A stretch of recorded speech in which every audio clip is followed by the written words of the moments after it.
नमस्ते छात्रों, अध्ययन कर रहे हो ना। नियमित अध्ययन करना जरूरी है। उससे ज्ञान बढ़ता है, ज्ञान में वृद्धि आती है। मैं प्राध्यापक प्रकाश अर्जुन तारू, सेवा सदन अध्यापिका विद्यालय पुणे। घटक क्रमांक 1 में हमने भाषा किसे कहते हैं, भाषा की विभिन्न परिभाषाएं, भाषा का स्वरूप, उत्पत्ति एवं विकास, भाषा की प्रमुख विशेषताएं, भाषा के विभिन्न रूप, मूल भाषा तथा राष्ट्रभाषा, हिंदी भाषा की संरचना, विशेषताएं, हिंदी भाषा शिक्षा के उद्देश्य, भाषा विकास की प्रक्रिया और कक्षांतर्गत क्रियाओं एवं उसके स्वरूप के बारे में जानकारी हासिल की। आज हम घटक क्रमांक 2 का अध्ययन करने वाले हैं। इस घटक का नाम है भाषा कौशलों का विकास कार्यनीति, हिंदी शिक्षा की प्रणालियाँ, प्रयुक्तियाँ, हिंदी भाषा अभिरुचि के लिए उपक्रम। उसमें भाषिक क्षमताओं के बारे में आज हम जानकारी हासिल करने वाले हैं। भाषा शिक्षा के प्रमुख 4 अंग हैं: श्रवण, भाषण, पठन और लेखन। अपने मनोभावों के, विचारों के आदान प्रदान का साधन है भाषा। भाषा शिक्षा का विशेष प्रबंध पाठशालाओं और महाविद्यालयों में किया जाता है। भाषा शिक्षा के प्रमुख 4 अंग माने जाते हैं: श्रवण, भाषण, पठन और लेखन। इन चारों अंगों पर प्रभुत्व प्राप्त करना ही भाषा शिक्षा का मूलभूत उद्दिष्ट है। भाषा सुनकर यानी श्रवण द्वारा अनुकरण से ही सीखी जाती है। जैसे छोटा बालक या बच्चा परिवार के लोगों की भाषा सुनता है, धीरे धीरे उसी भाषा का वह अनुकरण करने लगता है। उसी भाषा में बालक बोलने लगता है। बोलने पर प्रभुत्व प्राप्त करना ही भाषा पर प्रभुत्व प्राप्त करने की कसौटी है। इसके बाद बालक अपने विचार लिखित रूप में लिखकर अभिव्यक्त करता है। इस तरह भाषा शिक्षा का स्वाभाविक या प्राकृतिक क्रम है श्रवण, भाषण, पठन और लेखन। इसी क्रम से कोई भी व्यक्ति अपनी मातृभाषा आत्मसात कर लेता है। यही है भाषा शिक्षा की स्वाभाविक प्रणाली। भाषा शिक्षा के प्रमुख 4 अंग में से पहला है श्रवण। हिंदी अध्ययन अध्यापन में श्रवण का महत्व।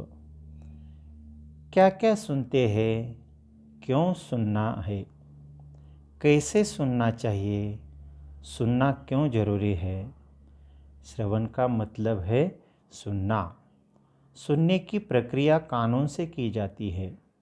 सुन सुनकर हम बहुत कुछ ज्ञान प्राप्त करते हैं। कर्नेंद्रिय एक महत्वपूर्ण ज्ञानेंद्रिय है। 70% ज्ञान कर्नेंद्रिय से ही प्राप्त किया जाता है और बाकी 30% ज्ञान अन्य इंद्रियों से हम प्राप्त करते हैं। जैसे बालक आसपास के परिवार के लोगों की भाषा सुनता है, ध्वनियाँ सुनकर वह नए शब्द मालूम कर लेता है, उसका शब्द भंडार बढ़ता है। जिस प्रकार की भाषा वह सुनता है उसी प्रकार की भाषा वह ग्रहण करता है। श्रवण इंद्रिय द्वारा बालक पर विशुद्ध भाषा के संस्कार होते हैं। श्रवण की प्रक्रिया परिणामकारक होती है। श्रवण की क्रिया शुद्ध निर्दोष है तो शुद्ध निर्दोष भाषा बालक ग्रहण करेगा। श्रवण में अगर कुछ दोष हो तो वैसे ही सदोष ग्रहण होता है। शुद्ध उच्चारण, शुद्ध भाषा के लिए श्रवण तथा श्रवणेंद्रिय की निर्दोषता शुद्ध भाषा ग्रहण के लिए आवश्यक है। श्रवण प्रक्रिया और उसके अंगों के बारे में अधिक जानकारी हम लेंगे। श्रवण प्रक्रिया और उसके अंग।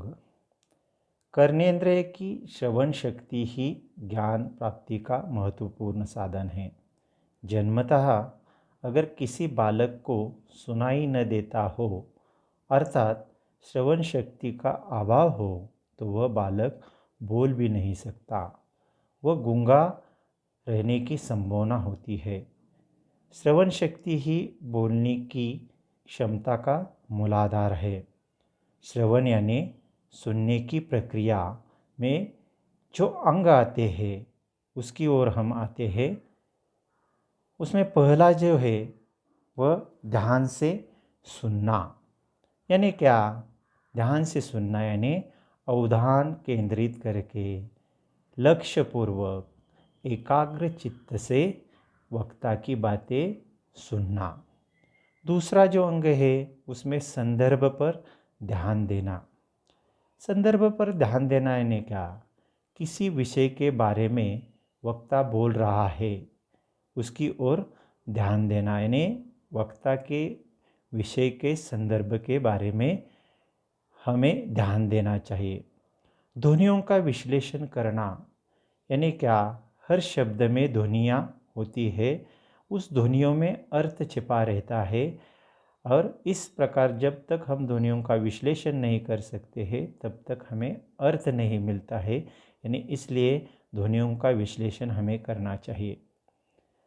अगला अंग है शब्दों में परस्पर संबंध प्रस्थापित करना। यानी एक शब्द का संबंध दूसरे शब्द के साथ, दूसरे का तीसरे शब्द के साथ, इस प्रकार शब्दों में जो परस्पर संबंध होता है उससे अर्थ लेना चाहिए। जैसे कि वाक्य सार्थक होता है, हर एक शब्द का अपना अर्थ होता है, उसी प्रकार हमें क्या करना चाहिए? हर एक शब्द का दूसरे शब्द के साथ संबंध होता है, इसे जानकर ही पढ़ना चाहिए, तब जाकर हमें शब्दों में परस्पर संबंध प्रस्थापित कर सकते हैं और उससे हमें अर्थ मिल सकता है। वक्ता जो अगला जो अंग है वह अर्थ ग्रहण करना। यानी क्या? वक्ता जिस विषय के बारे में बोल रहा है उसका अर्थ ग्रहण करना, यानी वक्ता के बोलने के विषय के बारे में अर्थ ग्रहण करना। मुख्य आशय जान लेना, यानी वक्ता जिस विषय के बारे में बोल रहा है उसके बोलने का आशय क्या है, उससे हमें कौन सा फायदा होने वाला है, ये जान लेना।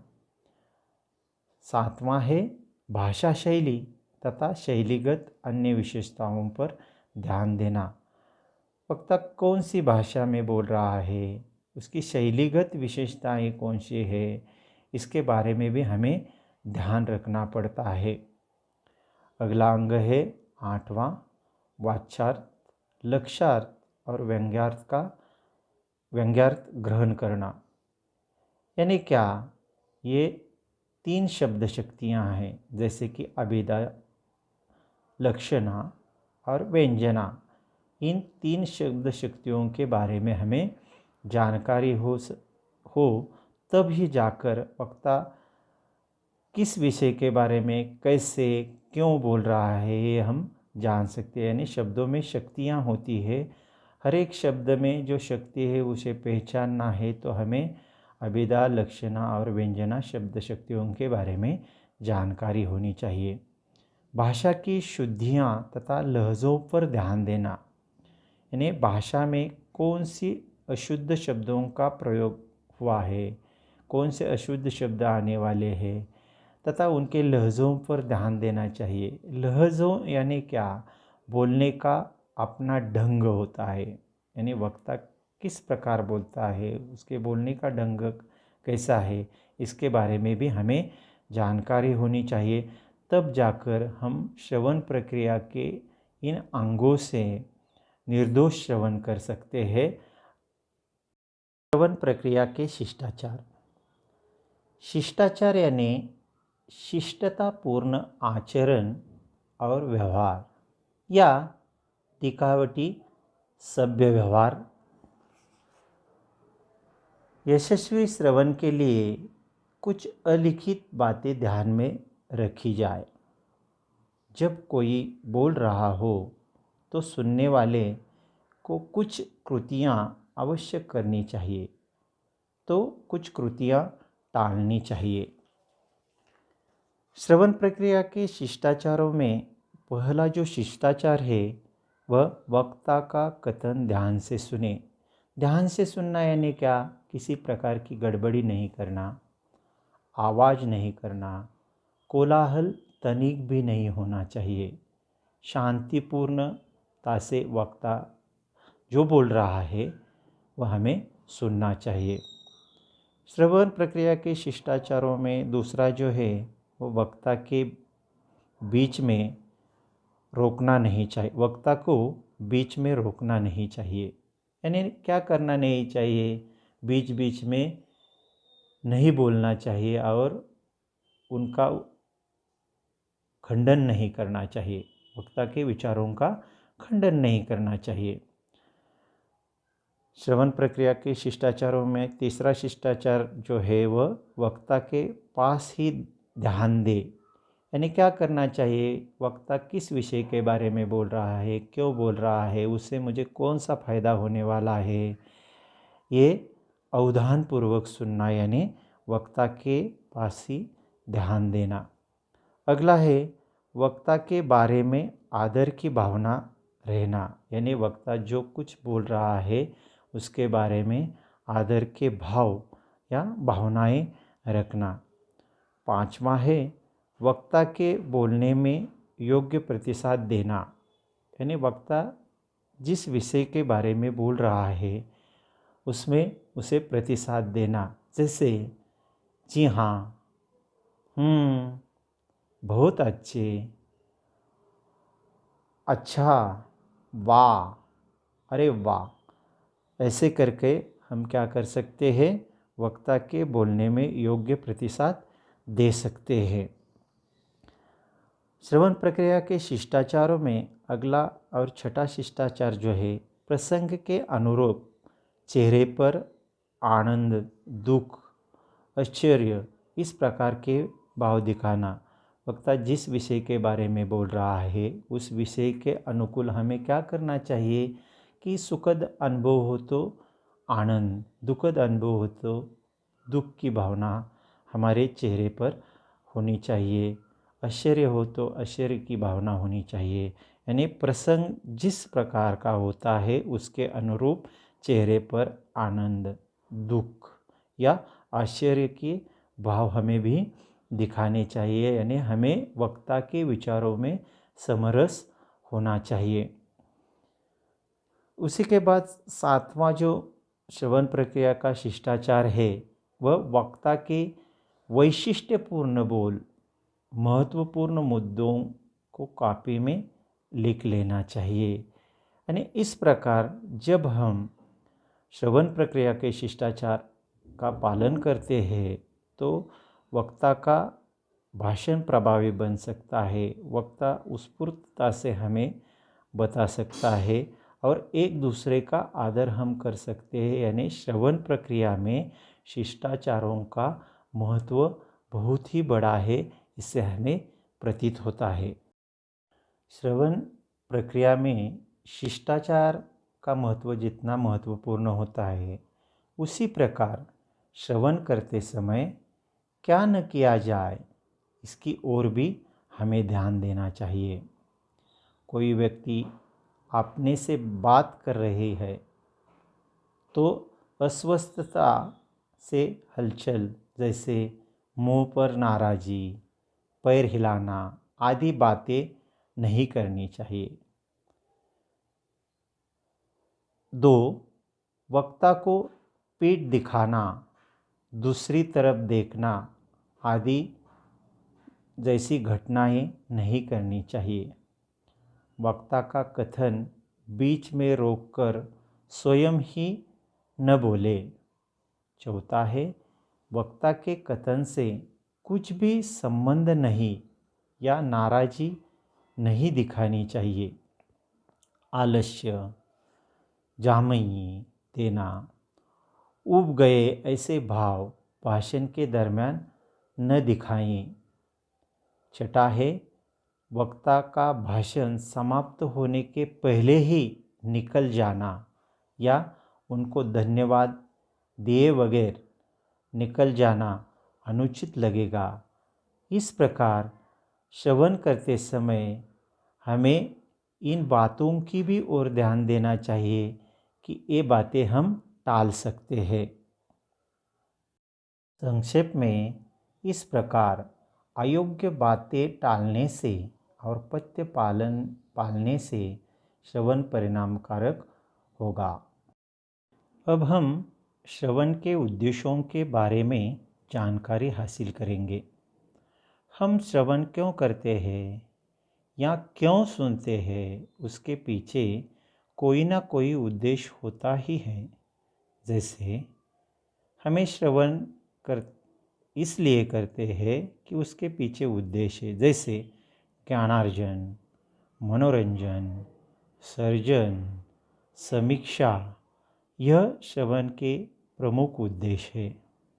वक्ता या भाषण देने वाले व्यक्ति के विचार सुनने में इस प्रकार के उद्देश्य होते हैं। अब हम श्रवण के उद्देश्यों में से एक एक का सविस्तर अध्ययन करेंगे। श्रवण के उद्देश्यों में पहला उद्देश्य जो है वह ज्ञानार्जन। हमें क्यों सुनना चाहिए? हमें ज्ञानार्जन के लिए सुनना चाहिए, यानी ज्ञान की प्राप्ति सुनकर हमें ज्ञान की प्राप्ति होती है। वह कैसे? जैसे हम भाषण, संवाद, कहानियाँ, कविताएं, नाटक सुनते हैं तो हमें सुनकर ज्ञान की प्राप्ति होती है। श्रवण ही ज्ञानार्जन का प्रमुख साधन है। संक्षेप में हमें वक्ता की बातें, संवाद, भाषण, कहानियाँ, कविताएं, नाटक, विचार क्यों सुनने चाहिए? उसका जवाब है ज्ञानार्जन के लिए, ज्ञान प्राप्ति के लिए। श्रवण का दूसरा उद्देश्य है मनोरंजन। हमें कब आनंद मिलता है? हमारे मन का मनोरंजन कब होता है? संगीत, कहानी, एकांकी, नाटक, काव्य, गीत, प्रसंग सुनकर हमारे मन का मनोरंजन होता है और हमारा मन आनंद विभोर हो उठता है एवं प्रफुल्लित होता है। रसास्वादन, रस की स्वाद से हमारे दिल का बहलाव होता है। संक्षेप में मनोरंजन से आनंद प्राप्ति ही श्रवण का एक महत्वपूर्ण उद्देश्य है। श्रवण का तीसरा जो उद्देश्य है वह सर्जन। श्रवण से ज्ञान ग्रहण होता है।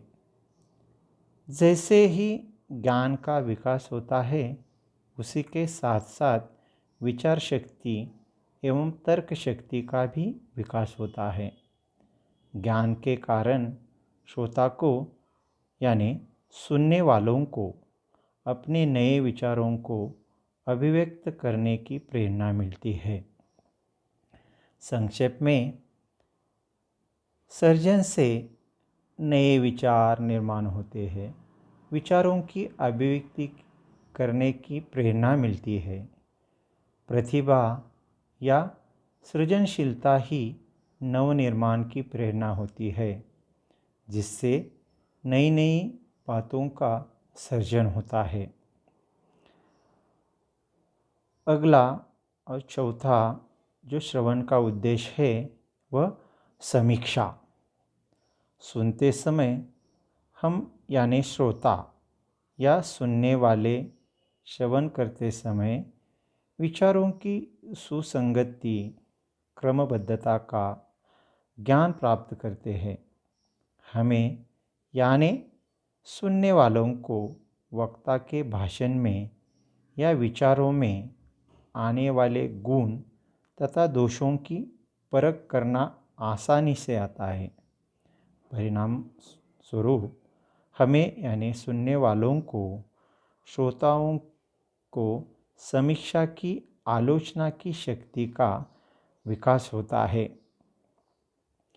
संक्षेप में हम ये कह सकते हैं कि वक्ता के भाषण या कथन में आने वाले गुण तथा दोषों का मूल्यांकन श्रोता यानी सुनने वाला आसानी से कर पाता है। समीक्षक की भूमिका अच्छी तरह से निभाता है।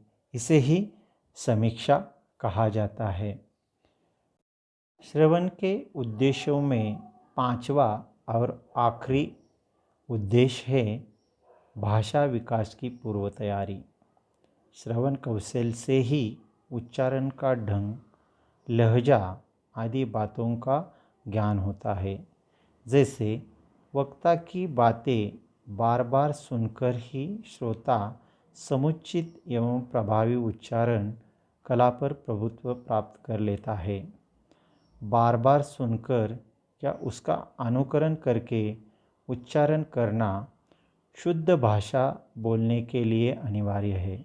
जैसे पुनरावृत्ति, दोहरावट से उच्चारण सही होता है। संक्षेप में निर्दोष श्रवण से ही ज्ञान ग्रहण समुचित रूप में होता है।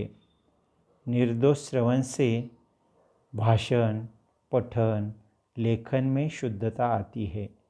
भाषण, पठन, लेखन कौशलों पर प्रभुत्व पाने के सही नींव है, सच्ची बुनियाद है निर्दोष श्रवण। इस प्रकार आज हमने श्रवण के महत्वपूर्ण उद्देश्य तथा उन उद्देश्यों के बारे में जानकारी हासिल की। धन्यवाद।